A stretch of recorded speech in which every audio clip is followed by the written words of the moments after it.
এই গরমে গাছ থেকে আজ দারুণ জিনিস একটা পেরে খাবো। বিকেলবেলা কাজ ছেড়ে একটু হাঁটাহাঁটি করছিলাম, ওইদিকে আমার এক যা বললো, প্রিয়াদি গাছে সুন্দর সুন্দর লেবু হয়েছে। তো সেই লেবু পাড়তে গিয়ে দেখি, ও বাবা, এটা লেবু না অন্য কিছু। আমার তো মনে হচ্ছিল কমলা লেবু, আবার ভাবছিলাম এটা মৌসুম্বি নয় তো। লেবুটা একদমই গোল গোল দেখতে, দেখতেই প্রথমে তো মনে হচ্ছিল এটা মৌসুম্বি, তারপরে গন্ধটা শুনে ভাবলাম না এটা লেবু। তো ভাবলাম লেবুটার কি মাখা করে খাবো না এই গরমে লেবুর শরবত করে খাবো। এবারে লেবু নিয়ে চলে আসলাম আমার এক জায়ের উঠোনে। এত সুন্দর একটা উঠোনে লেবুর শরবত খাওয়াটা আর মিস করলাম না।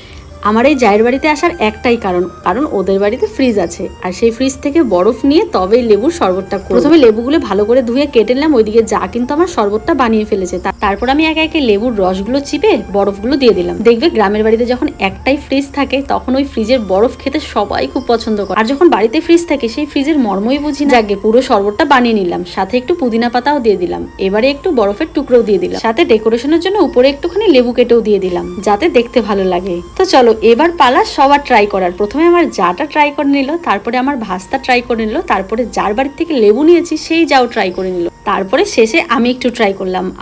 এই গরমে মন প্রাণ জুড়িয়ে